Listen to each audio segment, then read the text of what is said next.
This is Don't Panic, episode number 22, recorded November 18th, 2013, on Size Matters, Assassin Pirates, and very pricey coins. Hello and welcome to another exciting edition of the internet's least known podcast, Don't Panic, where we cover the gadgets, the internet, and you. Have we got a heck of a show for you tonight. I'm Sean Jennings, joined as always by the most amazing people since Theodore Roosevelt. Let's start with Colby Rabideau. Colby, how are we doing? How's it going? I'm good.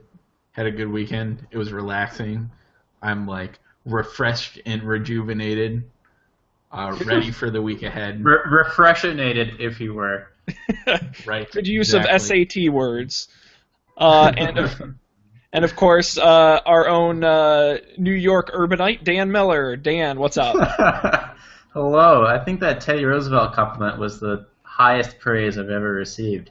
He's great, but you Teddy guys are Roosevelt. pretty great too. Teddy Roosevelt is like the pinnacle of badass. I'm just saying. We're pretty great too. So Theodore Roosevelt, us, you decide. Well, thanks everybody out there for watching us. I want to remind everybody that we do this show live every Monday night at 8 p.m. Eastern, 11 p.m. Eastern, 8 p.m. Pacific. That's the first time I think I've screwed that up. Online on our website, don'tpanic.io. There you can also get recorded audio and video after the fact. Also watch live on our website because the chat room is up and running. We're in there. And of course, like us on Facebook, facebook.com/don'tpanicshow. And subscribe on iTunes. I think that's almost everything. Do it.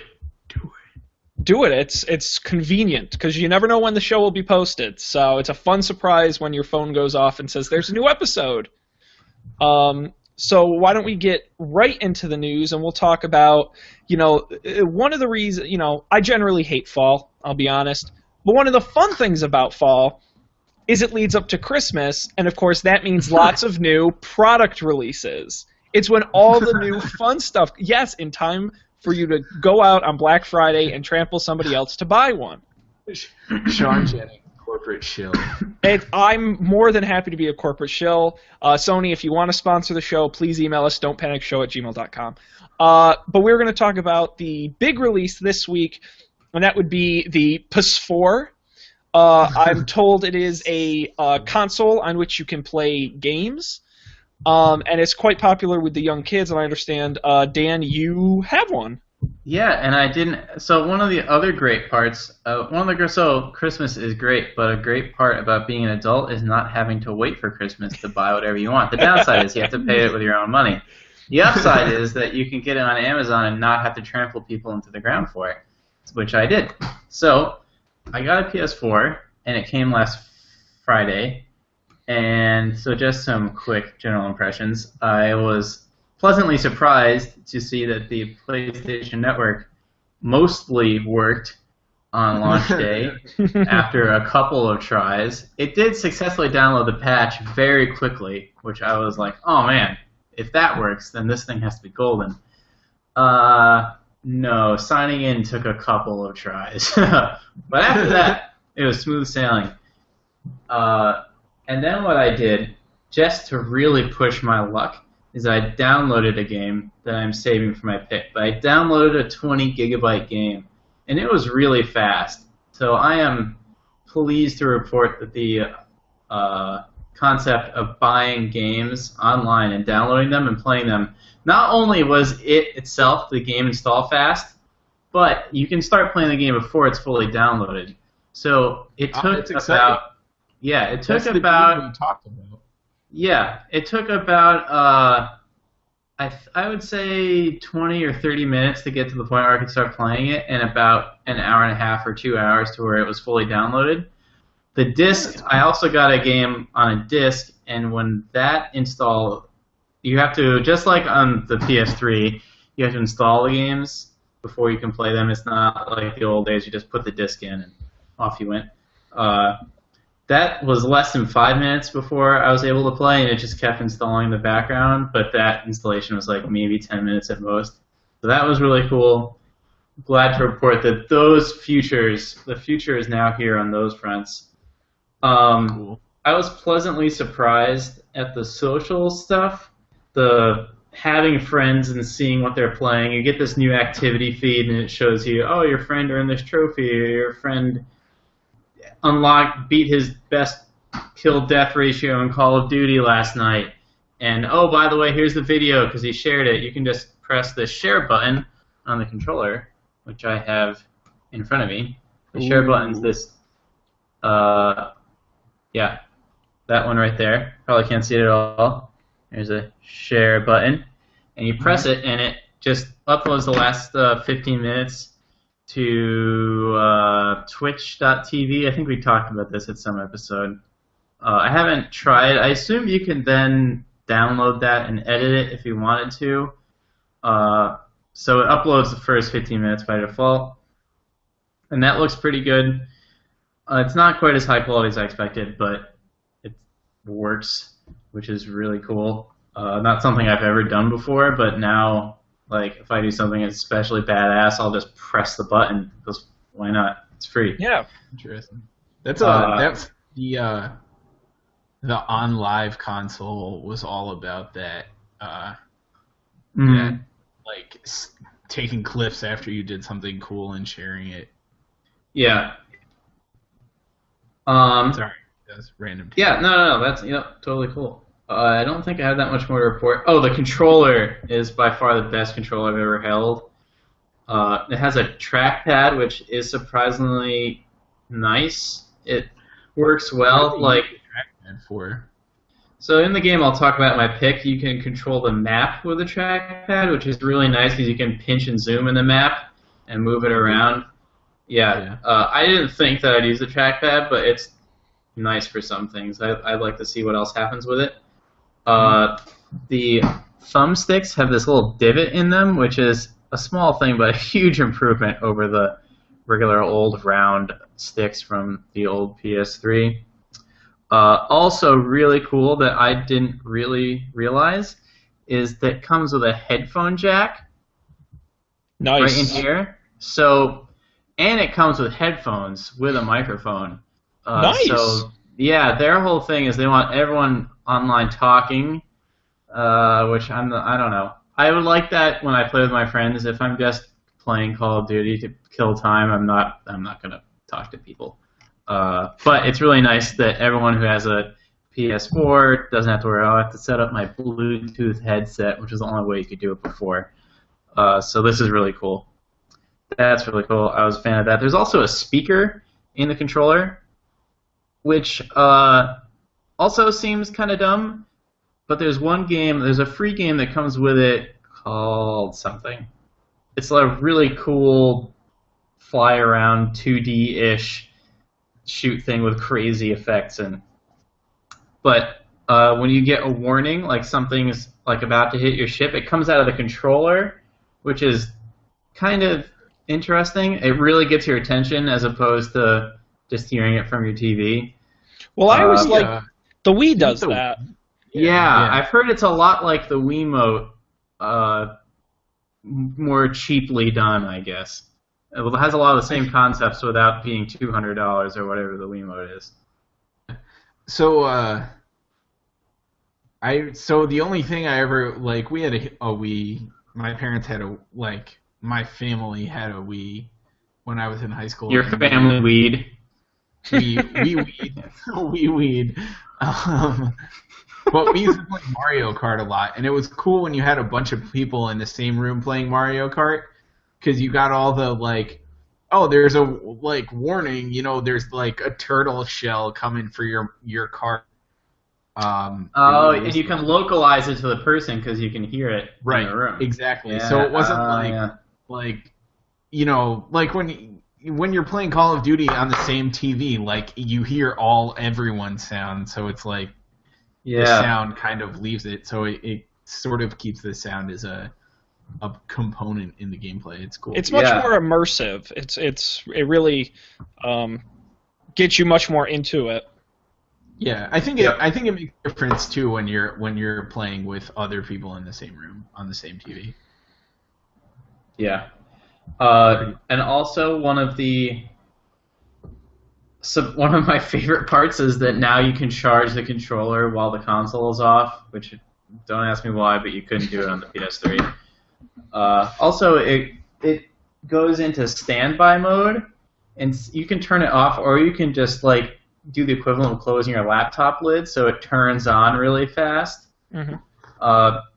So all in all, it's not like mind blowing, but it's a lot of good improvements, and the fact that everything is way faster actually makes a huge difference, because I don't know if this just comes down to the life cycle of the console and that games get more complicated as time goes on, but a lot of the PS3 games, it was like, it's going to take so long to start the console up, and then I have to go over and press X and open up the game, and that's going to take a while to load, and then I have to load my save file, and that's going to take a while, and then every new area I go into, that's going to take a while.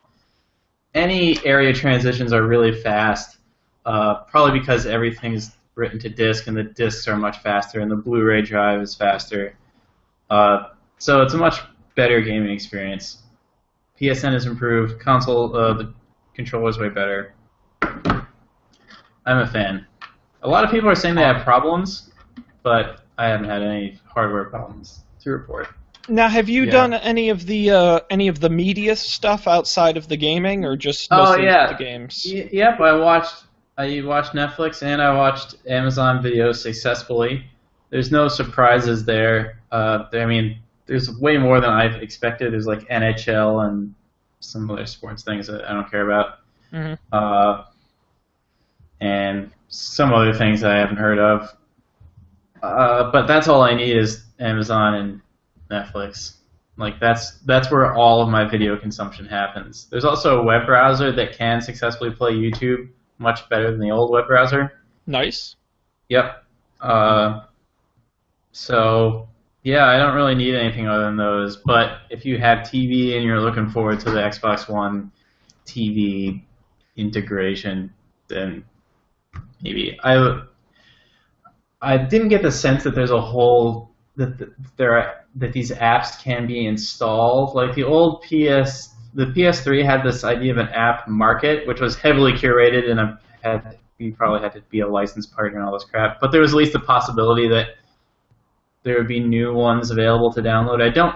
They don't really advertise that. It'd be nice to think that there could be an Aereo app for the PS4, for instance, or that's the only thing I would really, because sometimes I use Aereo if I'm going to watch something on TV that's on cable. But I could probably do it on a web browser. Actually, I should try that. So I think Sony's been pretty clear in that they're really focusing on the games and Sony services. You know, Sony does sell you TV shows and movies and music, and I'm not surprised. I think it's been pretty well established that the Xbox has a better, I don't know, app marketplace, however you want to define it, with a lot more media options, but that's because they're really focused on that. Now, Dan, I'm sure this issue has definitely affected you, but there was some controversy over the fact that the PS4 launched without CD support. You cannot put Blu-ray support? No, I mean CD, music CD. You cannot put a music CD in a play. People were upset, Dan. I didn't even hear about that. Oh, this was a big deal on the internet. Like 5 people complained. I never even put a CD in my PS3. Well, Five guys? All the guys, and they're quite upset. So I just didn't know if you ran into there were conspiracy theories that Sony was pushing people towards their Music Unlimited service by doing this. It was a big deal. No, they were probably just like CDs. Apple dropped CDs years ago. Well, it's funny because that's kind of what they said in the interview. They're like, it's going to come in a future update, but we figured people wanted like gaming features more than playing CDs. Yeah. Imagine if they released it without like you couldn't play games or movies, but you could play music. Play CDs. So it'd be a CD player, basically a boombox, a glorified boombox. Yeah. That sounds like something Sony would do, so I'm not going to disagree. I like it. So, Dan, it sounds like did you own a PlayStation 3? I did, yep. And so would you say this is a huge improvement, a marked improvement, an evolution? I mean, how would you kind of compare? Because it's tough to compare the Xbox One because none of us have used it, but we can certainly compare it to the PlayStation 3. Yeah, it's I mean, here's what I would say. Was the PS3 a huge improvement from the PS2? Sure, in graphics, I think we can say that it was. It had a crazy fangled processor that didn't really lead to anything super awesome. Had a Blu-ray drive. So I guess those things were new, whereas this one feels a little less revolutionary. But I think the software is much better. The social and the sharing is much clearer. There's an activity feed. You can see things. You can get notifications much more easily and act upon them without leaving your game, which is really nice. Well, you open up the menu, but your game's still running in the background. You don't have to leave it. So, an evolution, I think. More refined? Yeah, a much better, more pleasant experience. For people who the bargain hunters, I would say wait until Black Friday and buy a PS3, and then buy up all the old games that are still really practically new and awesome, and they're still going to be releasing more new games to the PS3 throughout the years. So that's what I would do, unless, especially because there aren't any really super awesome games. There are good games that have come out for the PS4, but they're not all that much better than their PS3 or Xbox 360 counterparts. And that's what a lot of people have been saying. It's that, the PS4 is good, but you don't need to rush out and wait in line and go crazy over getting one. Because there's just not that. There's no reason to have it today versus even post-Christmas. Yeah. Cool. Dan, I have a serious question. Are you considering that the Destiny game? I am considering it. It's one I've got in my sights. So I have two questions on that front. One, so it's supposed to be like a thing you do with your friends, right? Like online and shit. So would you want to play that game for me if we could play together? I would love to play that game with you, Colby. Nice. It's a match, people. Match made in heaven. Will I be able to play, like, if I want to play with you, do I have to get a fucking PlayStation, or can I play with you from an Xbox? Anecdotally speaking, probably have to get a PS4. I've always wondered why that's the case. I don't know what to do. Well, what's the incentive for these companies to make their systems interoperable? No, there's no incentive, but, like, I don't know. It sucks, but I want to get an Xbox and also play games with my friends who aren't as smart as me. Ooh.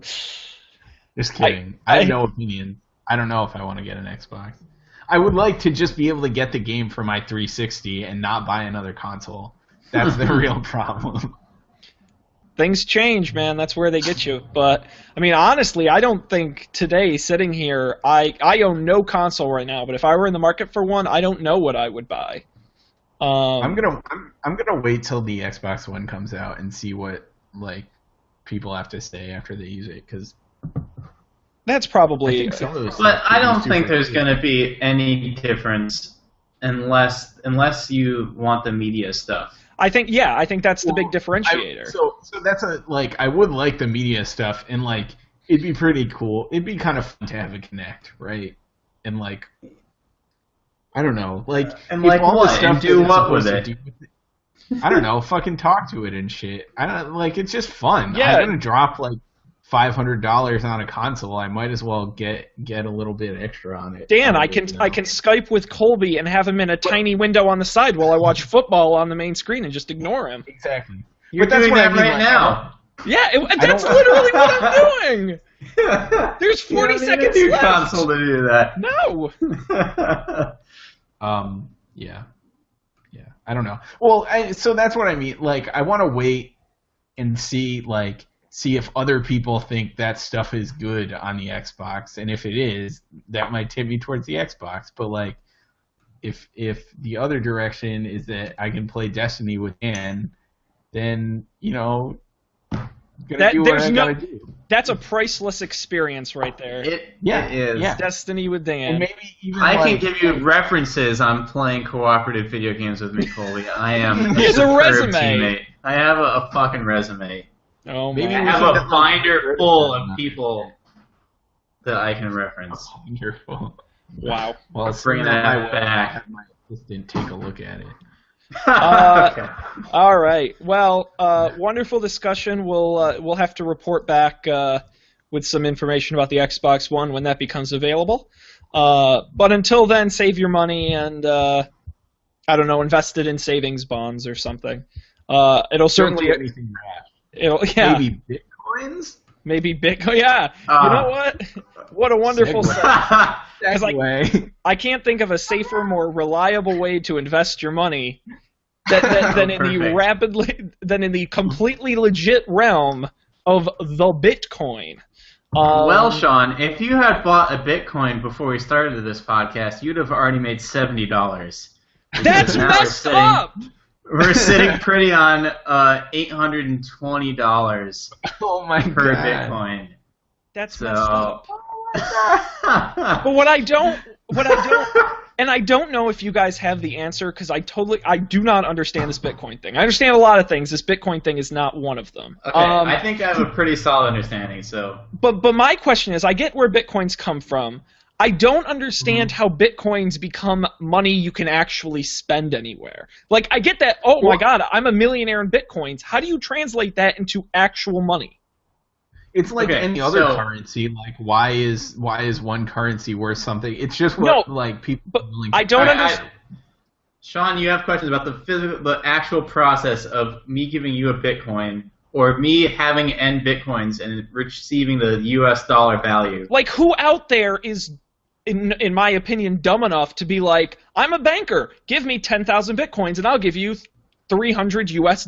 Like, who's doing this? Plenty of people, because if you had exchanged 20 Bitcoins at the $750 price before, you could have now traded them off again for a $70 per Bitcoin profit. We have perfected the process of high-frequency trading, and this is like a currency that was built for that. There's no human at all. But it's not real. It's not a real currency. Sean, currency isn't real. Oh my God, this is like, you ever go into like an ethics class or an accounting class and there's some hypothetical scenario where they're like, what if we just made up this currency, you see? And we just... That's exactly what happened. But it's real! Someone did it! Exactly. Welcome to the internet. It has value because people say it has value. That's just how, like Sean, real currency. Everything works. That's how the world works, and it's messed up. That's so disturbing. Except it's terrifying? done. It's done at the speed of light. Yeah. Well, so is everything on Wall Street now. I don't like. Yeah, but it's backed up to U.S. currency that is printed and is minted, and to some degree. I mean, this is completely paperless.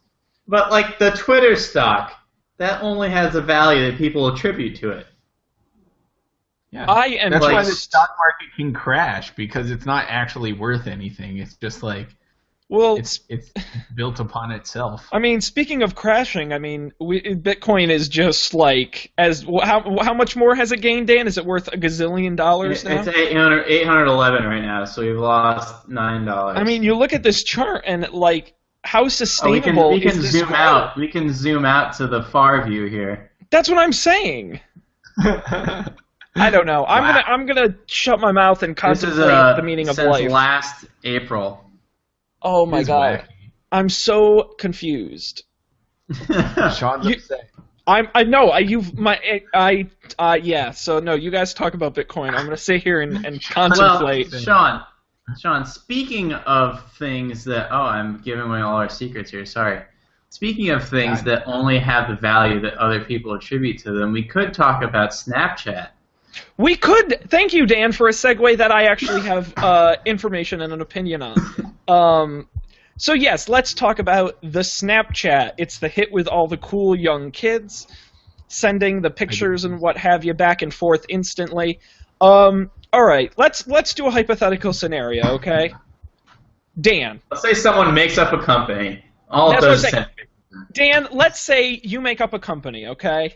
And and in a very short amount of time, you have hundreds of millions of fickle young teenage users who have hopped. Do they really have hundreds of millions? It's something like, well, I think that it might be. I might be thinking of the actual number of snaps. Let me look at the specific numbers they've quoted. 350 million messages a day. A day. I mean, I'm not saying. I mean, that's that. I mean, even if. Yeah, so we're talking at least tens of millions. So, all right, Dan, you've got this service, okay? Mm-hmm. Teens are using it. You're the hot new thing, okay? How long will it last? You don't know. You could turn into the next Facebook, or you could be the next Friends. I don't know, something everyone forgot about. I can't even remember. Friend feed. Yeah, exactly. I forgot about it. I don't even remember. So I come up to you and I say, Dan, how would you like $3 billion in cash? What do you say to me? If you're offering it me all of those $3 billion, I would say yes. Yes. So I'm to be okay. fair. No, go ahead. It's $3 billion, and then there's taxes, and then they have to pay back all the investors that invested in them. No. I realize and all the other stockholders. I know each person isn't making that, but it's a lot of money. It's a lot of money, and I'm probably really wrong. Because I always am with these things, but it's very one-dimensional, Snapchat. Like Facebook, I get it's worth $120 billion because it's events, and it's messages, and it's friends, and it's this, that, and the other thing. It's 20 things. Snapchat is one thing. Like, it's designed to be temporary, so why are you putting all this money down? I just don't see this company growing to be worth so much more than what has been offered. And it was rumored Google offered them $4 billion. Mm-hmm. Well, how many other things, like YouTube, a lot of people skip the ads. But if you have, I'm assuming that they're going to monetize this with ads. I would hope. Bad assumption that they're going to monetize it all. But I hope that they monetize it so they can pay back people that they owe money to. And one of the ways I imagine they will do it is with the ads. And it's like, imagine getting a Snapchat. You know it's from a person that you know. It's like, oh man, this is Snapchat from Colby. I can't wait to see what crazy antics this kid's up to. You hold your thumb on it to look at it, but instead you get a 5-second ad from some person. You're going to watch that ad. You're going to watch all 5 seconds of it, and they know that you watched all of it. No, you're right. And one of the other things they mentioned is that a potential source of monetization is micropayments. Things like buying stickers and buying effects and filters and buying. Hey, you know what? Don't snicker, because companies have made lots. There are some chat services that's their revenue, but it's just. And I don't even mind ads. Instagram is starting to push out ads. I don't mind ads. I just think in something with a feed, when an ad comes up in it, it's one thing. I don't know if Snapchat itself is designed to handle ads. Like, I can't think of a single one-to-one messaging platform, which Snapchat essentially is, that has some kind of ad structure in it. Yeah, it is like AOL used to. All things considered. The old AIM client used to have ads on it. Yeah, but that's banner ads. AIM is like that's the same sort of idea as like a Facebook or a Twitter or something or an Instagram. It's like a feed, and your ads are in there, or they're a banner or something, right? Yeah, it was just a banner on their friends list. They could monetize. I'm not saying they couldn't. I just don't know. Ads are the easiest and most obvious. I don't think they could do. Like, I could imagine, for example, them doing like a Zynga style and saying, we'll give you the free version of the app with like a banner ad or something like, one of those stupid blinking banner ads at the bottom. Pay us $2.99 for the full version of the apps, and then also sell stuff inside. I mean, there's ways for them to monetize, but when you start talking multi-billion dollars, Yeah, but those yeah. How much bigger can you get? How much bigger can they get? Well, so the multi-billion dollars, did you see that graph of, like, number of picture messages sent? It was pictures uploaded. That's what it was. Total number of pictures uploaded to the internet. And it was, like, 56% Facebook, 43% Snapchat, and, like, a 1% Flickr. So really? The price, I saw that, yeah. I don't know if those are the right numbers, but it was like, I think. Yeah, more than half of the pictures uploaded to the internet are on Facebook. How about that? And almost all the rest of them are on Snapchat. And the cost is both the value of the business and the threat to Facebook. If less and less people start uploading pictures to Facebook. But the main difference between Snapchat and Facebook is, how many of those Snapchat pictures are still around? None. They delete themselves. There's no backlog of content. Yeah, but it's all social interaction that Facebook doesn't see in its garden anymore. Yeah, but no one's putting serious photography. If I take a group picture with my, stupid pictures are sent through Snapchat, I don't know if they're really taking away from Facebook. I think it's a different use. And I think, to be honest, Snapchat is a great product and a really smart idea, and it makes picture messaging easy and fast. I'm a big fan. I just don't see the long-term value in a company that is designed itself to be a temporary, self-deleting product. But maybe that's just me. There's a reason why I don't make billion-dollar offers on tech companies. Yeah. I mean, I think it has the attention of users right now, which is valuable. But then again, I would have paid nothing for Instagram. That's what Google's trying to get. Yeah. Do you still feel that same way about Instagram? I totally was dismissed of Instagram. I thought it, again, was just a flash of the pan, and now I use it relatively regularly. I think it has an important part in the ecosystem that no other role is filling, and I think Snapchat is similar. It's just a question of long-term economic viability, and if I'm one of the founders of this company, I'm thinking to myself, get absorbed into one of these larger companies, jump ship, start working at a Facebook or a Google, and move on to a new project. But I'm not the founder of the company, so I can't say that. Yeah. I don't know if I would say no to that much money. Take your success and walk away. You built something great, but maybe that's a personality thing. And hey, I wish those guys all the best.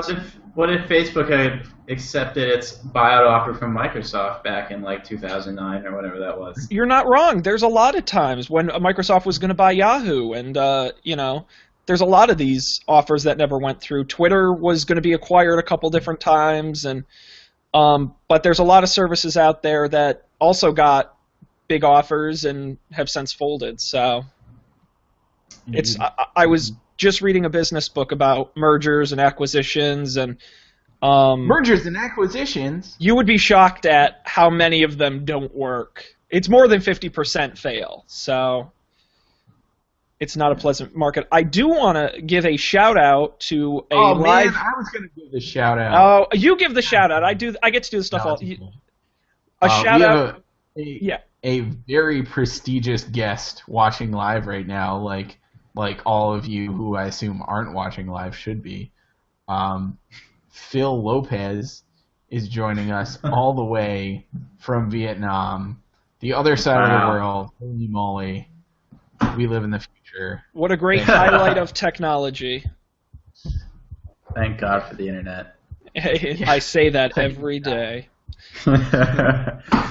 All right. Well, how are we doing on time? Let's talk. I don't know if any of these are that exciting, but why don't we talk about?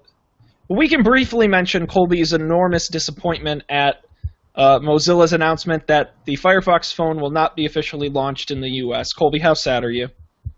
I'm not that sad. I'm not really surprised either. Like, why would they? People would never buy one of those when they, like, it's not.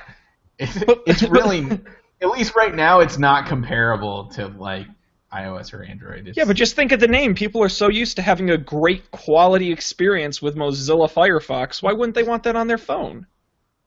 For a while, Is that sarcasm, Sean? No, not at all. Mm-hmm. And I'll be equal opportunity. Chrome and Internet Explorer aren't much better, so. You're an offer man these days? Yeah, exactly. You caught me. No, I use Chrome, and it's a pain in the ass, just like everyone else. So, let's, are you still loving the Firefox phone, Colby? Yeah, I enjoy it. I enjoy it a lot. It's good times. It's like fun. Is that your official recommendation? It's good times. Yeah, it is. It's good times.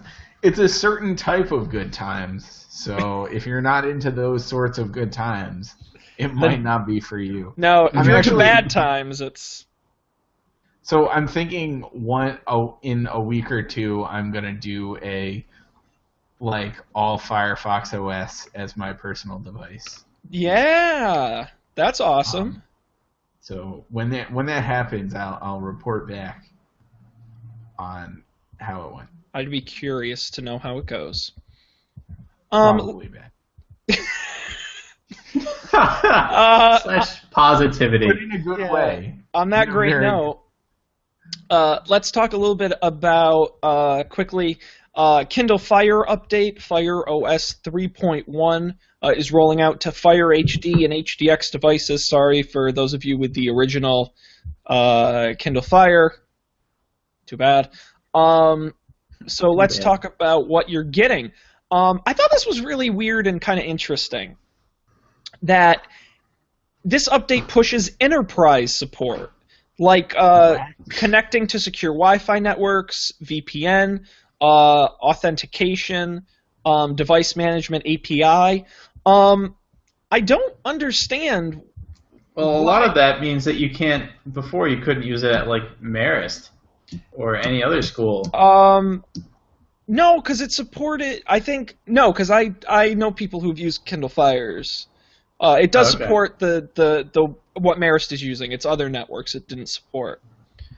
But I mean, does this seems like the last device you'd see in a corporate environment? Yeah, well, here's a jump-off question. What is the leading Android tablet these days? In terms of sales, I have no. Well, not in terms of sales, but in terms of like the best tablet to get. Is it still the Nexus 7, or is it because the Kindle Fire seems to be doing really well too, from what I've heard, at least in terms of a good Android experience. But it's not Google experience. Are you asking my opinion? Yeah, because I don't really look closely at these things. I don't know if you look closely at all. Well, it's funny because this time of year, especially when it's Black Friday, I see a lot of people say, "Oh, what's the best tablet to get on Black Friday? What's the best TV to get on Black Friday?" I'm actually on assignment to find a tablet for somebody. If I were recommending a tablet and someone wanted not an iPad at the 7-inch size, for someone like you, Dan, or you, Colby, I would say the Nexus 7, but for someone like my mom or an aunt or a grandmother, I'd say the Kindle Fire, because they want it for media consumption, books and movies and games, which it works great for. It's got Mayday built in, which is great for not the most tech literate. But if you're into technology, the Kindle Fire is just not for the tech person. That would be my opinion. Is I would say it depends on what side of that you fall on. I was really looking for a new Nexus 10 to be released alongside the Nexus 7, and that just didn't happen. They've been rumoring this week, next week, but nothing particularly it's getting solid. late. It is, and which would question if it's available for Christmas. But they've certainly been saying for a while. Let me look and see. Now they're saying November 22nd, which would be the end of this week. There's a carrier render out with information leaking it to the 22nd, so it may be out in time for the holidays. Cool. All right. But I do want to, and this is a little off topic, but let's be honest, the Kindle Fire software update's not that exciting. No. I find a 10-inch tablet something I don't want. Am I crazy in saying that? I don't. I'll let you go first, Colby. Well, Go ahead. I've been using my iPad lately and found myself wishing it were smaller. But not necessarily that the screen was smaller, just that it was slightly smaller and less heavy. Have you held the iPad Air? I haven't, which is where I was going. Like, that may be what I want. I was shocked. I held it for the first time a week or two ago, and I was blown away at how much lighter it was. And it's just the volume is smaller, and it feels like a totally different device. So the criticisms we had of calling it the Air, I think, weren't really valid. It really feels much better. Show and sort of felt bad. Yeah. Well, that's what we're here for. To sound like assholes and talk our mouths off. That's why they tune in every week. Yeah. No, I just find that it's not even about the size or it's not about the weight or it's just You heard it here. John Jennings, size doesn't matter. Size matters, Colby. Don't you forget that. Oh man. We just went from $821 to $799 on the Bitcoin in one swoop. Wow. Back when I get all the video stuff up for next week, I'll have a ticker in the bottom of the screen saying the Bitcoin price with a little chart like on CNN. No, I just find that I just feel comfortable holding a 7-inch, and I don't know what the extra 3 inches give me that I actually need. I mean, yes, it's bigger, but anything. Yeah. No, let's keep this party train going. Why go for the bigger size when the smaller one gets the job done just as well? There's nothing wrong with having a small one. It was clear when you weren't trying. Yeah, I know. All right. That was really educational. I really hope you learned something about the importance of size. I'm getting to the point where I can use my iPad for almost anything I want to do on the road. If I'm going on a work trip, I'm going to bring my MacBook. If I don't plan on doing any serious programming, and even if I am, there's ways to do it, then I'll only take the iPad. Or, you know what? I won't. I always take my MacBook, but I almost never take it out. If it were smaller, I'm not sure that would be true, because I'll fire off emails on an iPad. I'm not sure I would do that on a 7-inch iPad. I don't know. Yeah, I mean, it's personal preference. People are always going to want to have options. That's why there's 4-inch smartphones and 6-inch smartphones, and if you're Samsung, 38-inch smartphones.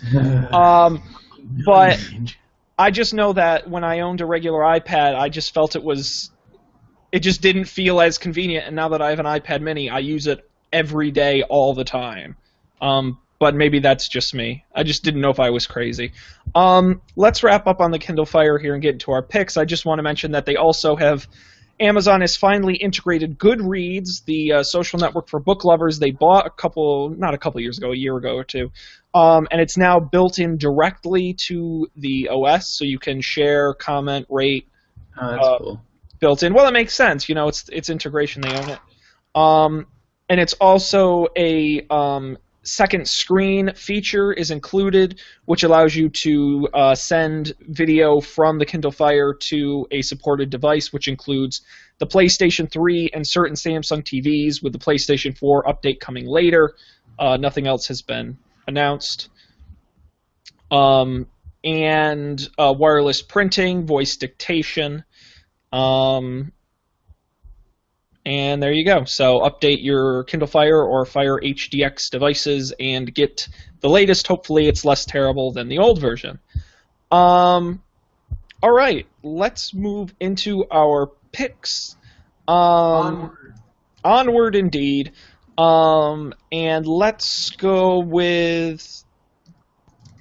I'm going to go. Okay. So... there is this thing where it's kind of like the Kickstarter effect, where you look and you see some like prototype idea and you're like, this is the greatest thing I've ever seen. I need to own this yesterday. A shut up and take my money type scenario, okay? This was that for me. So this would be Coin. It went around. See, the beauty of not being hooked up to all that equipment is I can share my screen. So this was going around the web this week. It blew up pretty quick. So what is Coin? There are a lot of services out there that try to replace your wallet, Google Wallet, ISIS, and all of them require you using your phone. But I don't really want to pull my phone out of my pocket. I don't mind having a card. And that's where Coin comes in. So what Coin is it is a smart credit card of sorts. So it's, and I don't know exactly how it works, but it looks exactly like a credit card, and you load all your cards onto it, and it has a magnetic strip on there. The card itself can program. So for example, you can put, I think, up to 8 cards, and there's a little e-ink display. So you can select and you say, I want this credit card, I want this rewards card, and the strip on the card will change to match that. So essentially, you're carrying all your cards in this single device. It connects via Bluetooth to your phone, and you can add and subtract cards. You can only have 8 on it at a time. And it will also alert you, because it's Bluetooth, if you leave your card somewhere, which is cool. So I saw this, and things like Pebble and other ideas I've seen, I always am like, well, I hope that turns into something that's neat. And I saw Coin, and I said, you know what? I'm going to put my money where my mouth is. So I ordered one. You can pre-order them now. They're $50, and they're going to ship during the summer. And it's essentially one card to rule them all. Rather than putting it on your phone and using something like NFC, instead carry one card you can put all your cards on. You can find out more at onlycoin.com. If you order in the next 25 days, you get it's half price. The $50 is half price. So I'm excited. I'm going to be on the forefront of this one. Finally, I got one. So that is my pick this week. I'm excited. Cool. I can't wait for summer. I want to play with this like yesterday.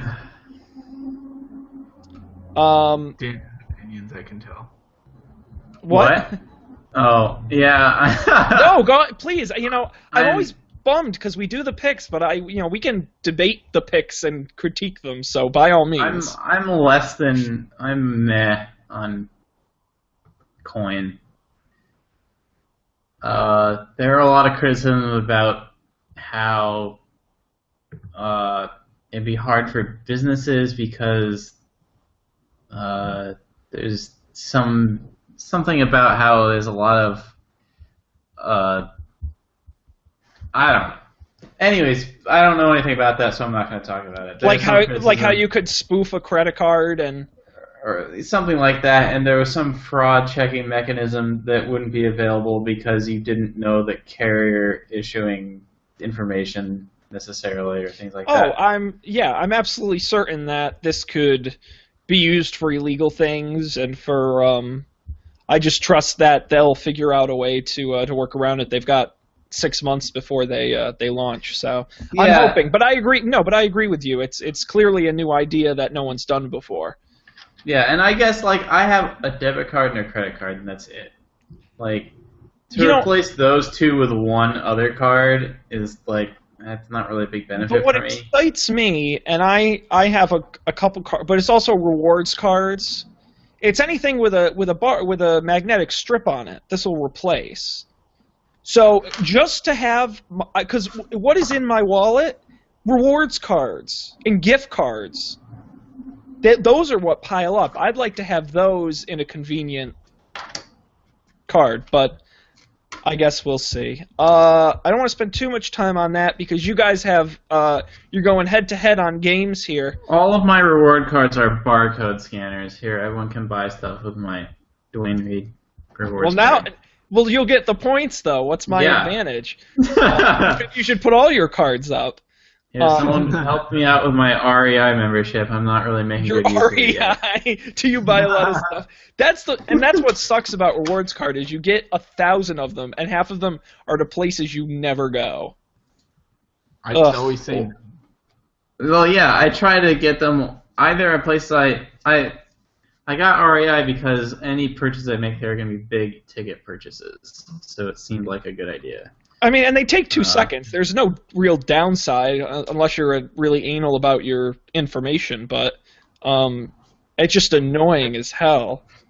Yeah, I think the ones that are like credit cards, but then like when they ask you at the desk, they make it sound like a rewards card, and it's like, okay, can we have your social security number? Yeah, that's when you know they've got you.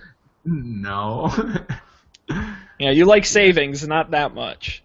Yeah.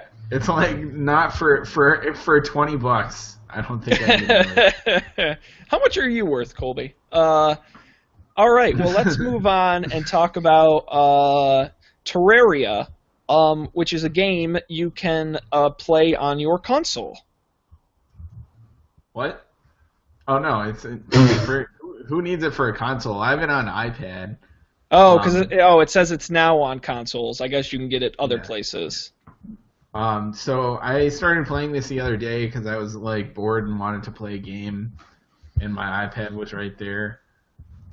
So I picked it up because it had solid reviews in the App Store, and it's basically Minecraft, but it's 2D Minecraft, which I find much more enjoyable, especially on the iPad.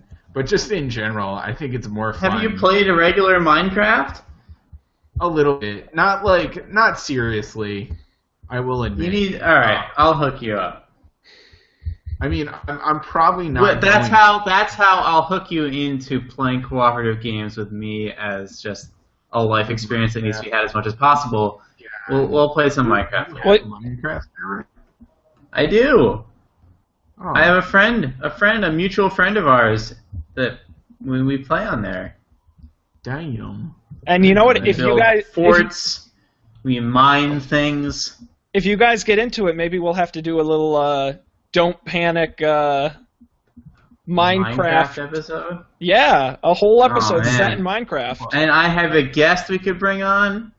I'm just saying. It's sounding like a legit episode now. Colby, now you have to do it. It's an assignment. It's a research project. No, I will. I didn't know I knew anyone who was seriously into Minecraft. I know literally nothing about Minecraft. Literally nothing. So. In any case, we got a little sidetracked. Yeah, so go ahead. So it's basically a 2D clone of Minecraft. It's like a side scroller, and it's a lot of fun. I enjoy it. Like, it's all the great stuff about Minecraft. With none of the annoyance of trying to play a shooter-like game on your iPad. So, It is hard on the iPad, Minecraft. I'll give you that. It also has multiplayer, which I haven't tried because I don't know anyone else. Interesting. So, if anyone wants to drop $5 and play with me, let's do. Wow, Colby, you go cheap. Wonderful. I've had games, bro. Very cool. Well, that seems reasonably priced and fun. So, find out more at Terraria, TerrAria.org. Outstanding. All right, and Dan, we started with you in the PS4, so why don't we end it with you in the PS4? All right, sounds good. A surprise game of mine the game that I downloaded to test out how well downloading a game on the PS4 was Assassin's Creed 4, and historically I have not liked Assassin's Creed games at all because they're really boring and repetitive and the same shit over and over again. And while that remains true for this game, the shit you do over again is so awesome. I didn't even realize that this was all I wanted, but I now realize that all I've ever wanted in a video game was just to be a pirate and sail around this giant open world and capture ships and have sword fights and add like an ungodly amount of cannons to your ship and paint the sails on it and recruit your crew and train them and make sure they're super badass and deadly and go treasure hunting and oh my gosh, I don't even know. Maybe the novelty will wear off, but right now it's like this is like a really cool game and the storms come and you have to ride your giant ship through the storm and just driving the ship. I'm literally being Snapchatted right now. Gameplay from Assassin's Creed 4. Wow, this whole episode just collapsed in on itself like the heat death of the universe. A shout out to our mutual friend Matt Mariani, who literally has been Snapchatting me his playthrough of Assassin's Creed 4. I'm sorry, I didn't mean to interrupt you, but they delete themselves, so right. Go ahead. Man, I don't even know. If he asked you to give him some bitcoins in exchange for that, we would have just in one fell swoop hit on all the topics for this episode. I think the universe would have exploded at that point. Did he Snapchat it from his Kindle Fire HDX? I don't think he could figure out how to use one of those. No, that's not nice. Cool. Yeah, so it's a lot of fun. It's also on PS3 and Xbox 360, so I don't think it's much different. Except the touchpad, you can use the touchpad to move around the map and pinch and zoom, and that's kind of cool, but not worth $460. So, Assassin's Creed 4, definitely better than Assassin's Creed 2. I skipped Assassin's Creed 3, and definitely better than Assassin's Creed 1. Lots of fun. Be a pirate. Have sword battles. Upgrade your pistols. So cool. All right. Dan's favorite Assassin's Creed to date. Which isn't saying much because I really haven't liked any of the other ones. But you're a pirate, so that's really all that matters, right? That really is all you need. I don't understand why there aren't more pirate games. The girls, it was vampires and then it was zombies. Maybe pirates are the next big thing, Dan. You started it. I'm looking at Grand Theft Auto Caribbean Edition. Yeah. 1721. They certainly had a lot of prostitutes, so. Or the Grand Theft Auto Future Edition, I think, could also be really cool. I don't understand why they haven't made these games yet.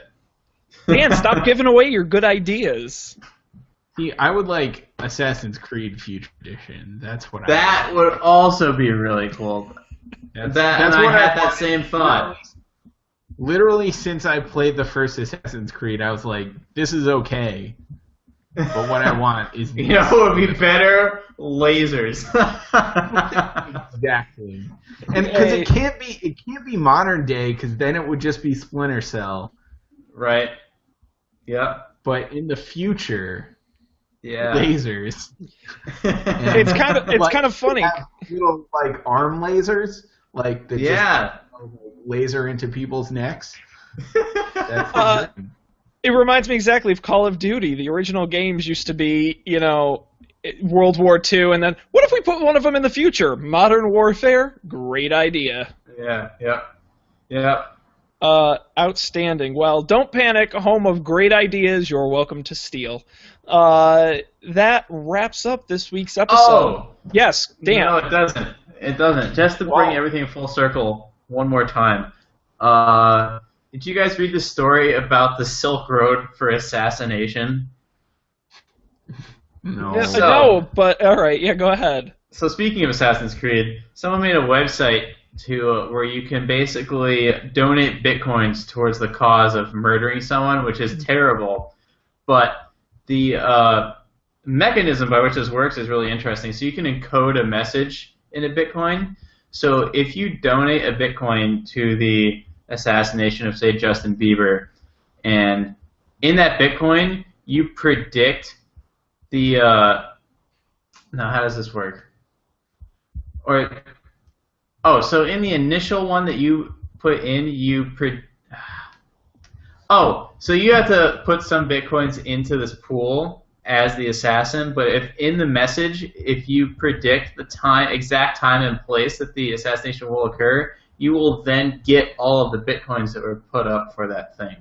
This hasn't actually happened yet, and I'm pretty sure, hopefully, it won't. But it's interesting.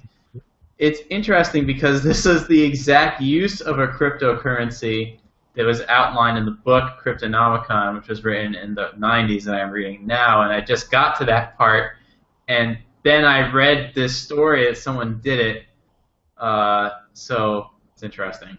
Oh my god. Anyways, Assassin's Creed 4.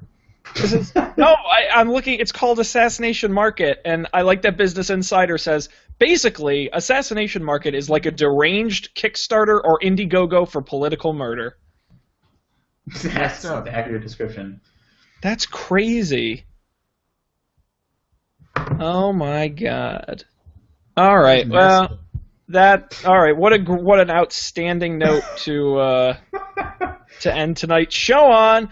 We want to thank all of you out there for watching live, including those around the world.